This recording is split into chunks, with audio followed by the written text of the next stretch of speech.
Lisa Furno. My mum is from Adelaide and my dad came to Adelaide when he was 11 from Italy. At the moment my mum's a receptionist and part owner of a crash repairs, and my dad runs the crash repairs business. So mum used to take us to art classes when we were quite young, so we'd go and make things out of clay and drawing and painting, and then through primary school, that's what I loved, and through high school that's what I loved as well. I got good grades in high school. Kind of funny because Dad's quite, Dad's with his hands, and I think that's how I've turned out. I think because, all the things I used to do with him when I was younger. And I think one day when I was 7, I said to him, I'm going to pull this bike apart and put it back together again. He kind of looked at me and laughed and went, yeah, right. And then I did it and he was like, oh. I think, a certain determination as well to, want to be able to achieve it. I initially went to Urbray, which is an agricultural school, and then I changed to Gleeson in Year 10. Yeah, I did a Certificate 4 in art at North Adelaide School of Art, and then I think in 2003 I did an advanced diploma in jewellery and object design in Sydney. 80% of me went to Sydney to further my studies in jewellery, because at the time when I was at North Adelaide School of Art, that's when I decided that's what I wanted to do. I think it was seeing what you were able to do, and the fact that it was a 3D form on small scale. I didn't enjoy photography and painting. I struggled with because it was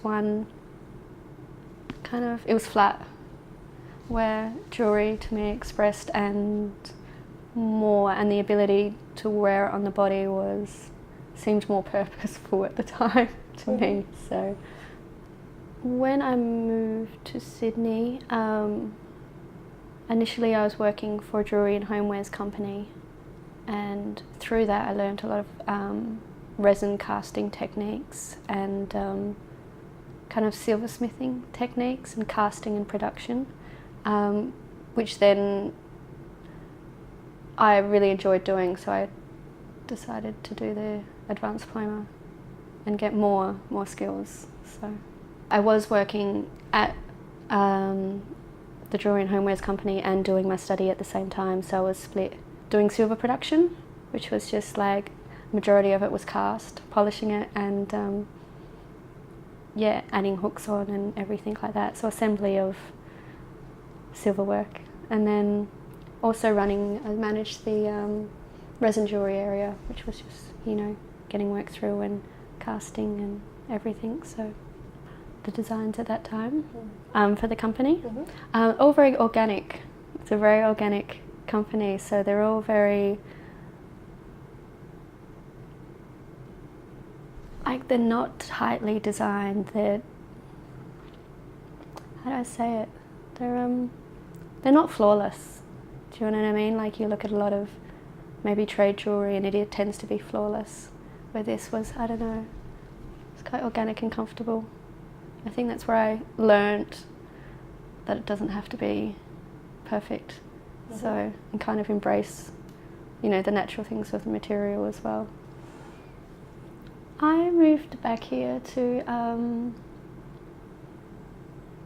focus on my work and actually practice properly as an artist, not doing it just a tiny little bit. That was all I was able to do in Sydney, because when you have to pay for everything and costs. And you've currently got a studio at the Grey Street workshops. I find it absolutely amazing. All the tenants there, I think everyone gives so much to each other, and the partners are quite mentoring. Each of them probably don't realise how much they do, but are quite influential on us all and really help us develop ourselves as artists in this industry. But I have been playing around with a lot of weaving this year, and that's probably I've done a few classes in weaving and then working with Millie. Yeah. And then also I'm going probably more down the textile path and preparing for a solo exhibition next year at Grey Street. No, I think textiles came along completely by accident. I went travelling in Southeast Asia for 11 months, and I think within the first month I realised I still had to keep making, otherwise I would kind of lose my mind in a way. So that's when I just kind of went into doing more textile-y things that were easily portable in my backpack, and you know, that you can get out and start doing and move on with and pack away and continue. And also not having to have the tools, the big tools to manipulate the materials. So I think that's how textiles came in, and they've kind of stayed. Just a lot of simple techniques. A lot of cutting and manipulating of found materials, but I also did some weaving in Laos, so I started to incorporate that in just found materials and using that. I did like a little bit of a weaving course, but that was bamboo weaving, but I kind of just used it with other materials and kind of played with it that way. And just a lot of sewing and embroidery. Yeah, I played around with. I use a lot of cotton, like cotton threads, and make into rope and scrap material. I use a lot of packing tape. I recently used golf balls. What else? Yeah, horsehair for the baskets. Also, yeah, like, you know, the wire kind of that's covered with the plastic. Yeah, played around with them for baskets as well, and a lot of found objects that I tend to find on the street. I think with me, I roughly come up with an idea in my head, but then it's through playing with certain materials and kind of pushing that material and then finding other materials and trying them as well, and just figuring out which one works best for what I want to achieve in my head, which to me it's a lot of play. It's a lot of just sitting there and just playing all day and seeing what reacts and works best to the picture in my head. So I'm not really a sketcher or anything like that. And then it's through, I tend to do a lot of labour intensive pieces, like a lot of cutting of things and just repetitive work. I think I really enjoy that in the process of making something. And then I think when I can't workshop it anymore or can't develop it, or I can look at it and be 80% happy, that's good, but I'll still keep developing it until I'm really, really, 95, 90% happy with it. But it's different with production work. Production work, I'll just, it's just a design and it's pushed out. It's more, structured. But my short exhibition work, and I do a lot of limited editions, which is, not probably very logical, but I guess it's how I work through things and think things out, and then begin another project. And I've learnt that, and I put it towards the next project I'm doing. So, inspiration behind my work would be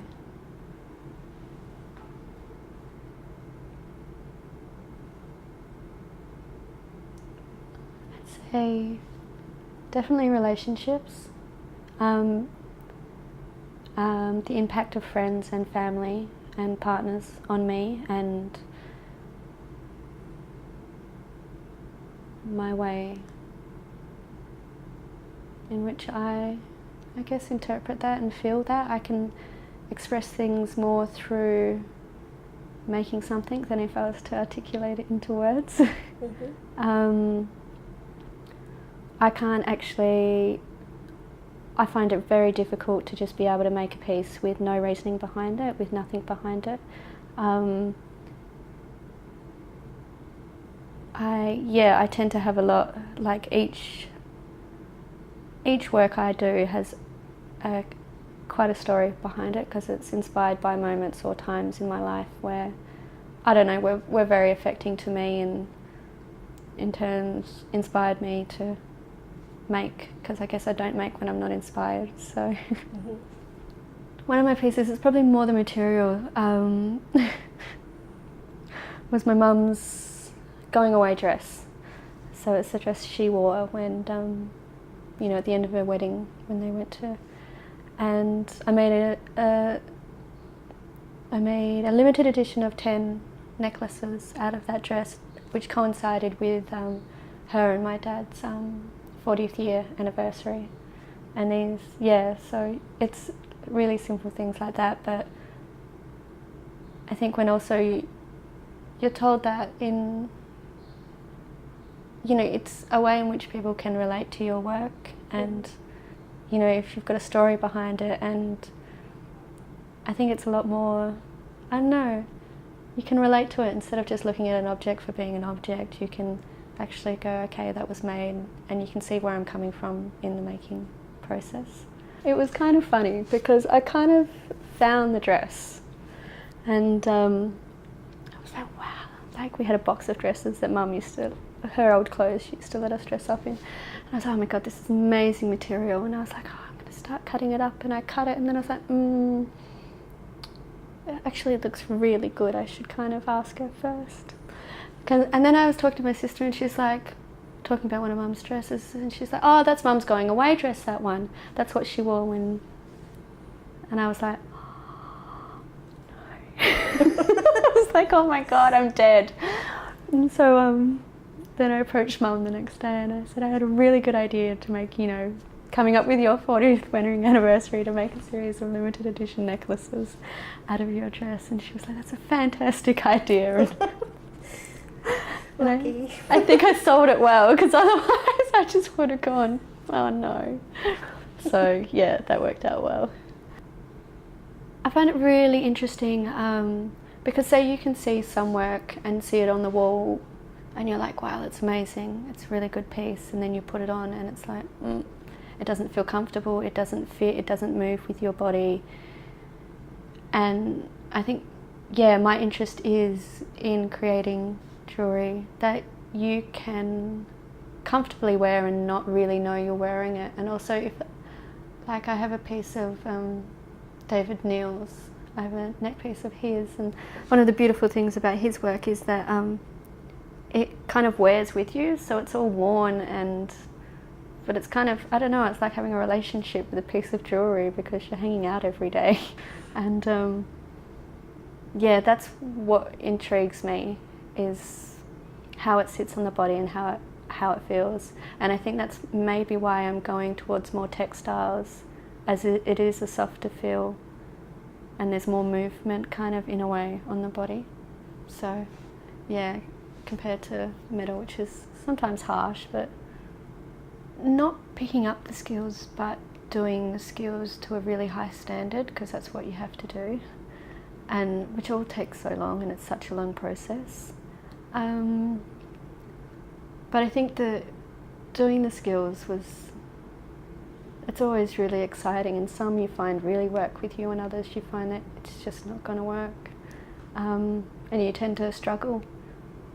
So, and other processes you do, like I did some raising, and that was an amazing process to do, which you kind of raise from a flat piece of metal into a bowl or a cup, but I wouldn't do it again. So I guess it's just what you're kind of driven towards, really, and what you enjoy doing. You have to have a lot of patience. You have to be... and I think you have to be in the right mindset. Even some days I'll go in and can't do anything because I'm just not in the right mindset. Yeah, I think it's a particular personality that may, especially on small scale.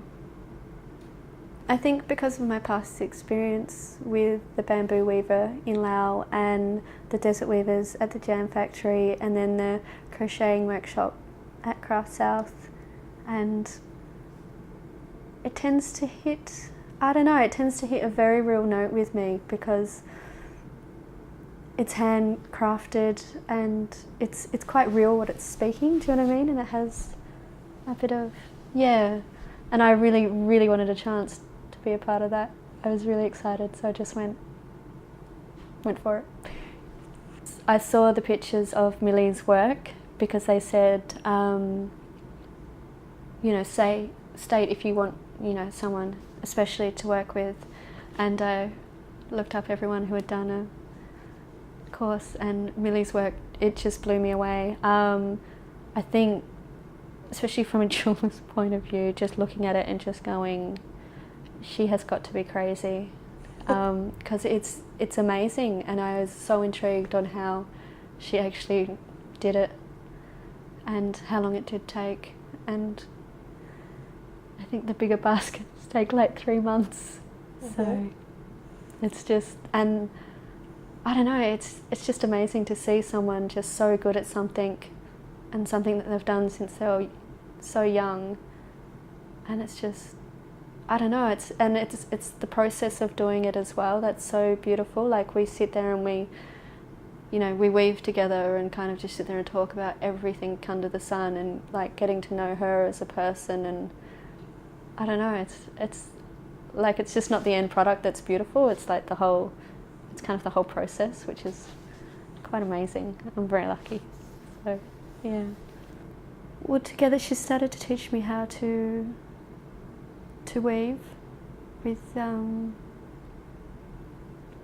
palm trees and the cotton which she gets from Africa. So we started that. That's very challenging. And then, yeah, a lot of it's been, then we've just been playing around with wood and the weaving of wood. We're looking at creating three lamps, so designs with the triangles and stars, and then we're planning to put on a metal trimming made from thin metal, and we'll probably paint that, and then they'll have a little trimming over the top where the cord comes out, and then the other one will be made with wooden sticks, similar to your skewers, and then we'll do weaving process through, like, to hold the skewers on, and also like lift them up so they create like the triangle designs down the bottom, like the kind of authentic, African style inspired, and then weaving will be done through the bottom. And we've gotten some welding done, but then I was going to just teach her how to do the metal on the bottom of the first lamp. We were going to do that because it's a type of, I can't remember what you call it, like I use a pin to shape the metal, so it's just like simple hammer work but quite effective. So we were going to look at that, and then probably painting, but then I think once we've got it done, we're going to add more kind of detail towards it, so hopefully I can teach her more then. I think we wanted both to try something different. Like Millie, she's quite experienced in making baskets and bowls, and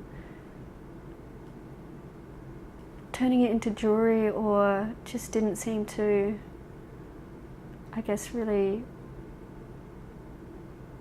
excite us. And I think we just wanted to do something that we both haven't done, and so that's how we went for that. And Millie, she wants to build something big and bright and colourful, and yeah, so I think we were both excited when we got that decision made. Yeah. How much weaving have I done? I've done I haven't done that much. And Millie always jokes with me and she's like, next time I see you, you would have done 20, 25. I was like, yes, Millie. Yeah, but I think, yeah, because we're doing that and trying other techniques, so it's interesting. It's really good, but they all kind of, you know, relate to her weaving. Do you know what I mean? It's just that we're making it in, you know, making it work in other ways, and then adding metal aspects to hold it and to, you know, keep the forms. Well, I am lucky enough to get cooked lunch every time I hang out with Millie, so that is absolutely amazing, and to be able to eat with my hands. So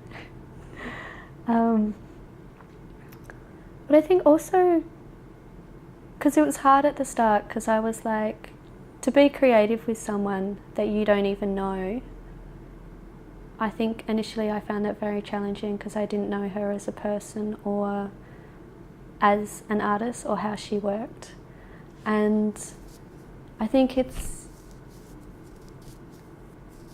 yeah, kind of helped me grow because we've had to really work together and communicate with each other to be able to start creating stuff.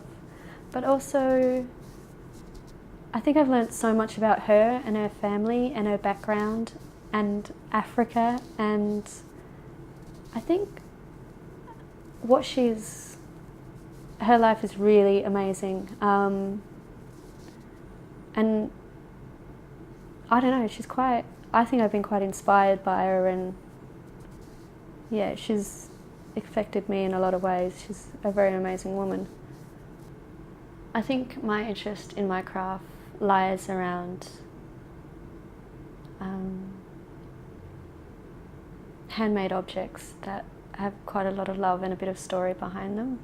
And I think that's what makes keeping me developing my work, but also going forward as an artist. And this, with Millie, has kind of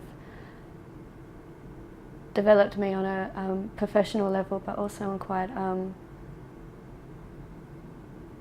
like an emotional level, on the relationship that I have with my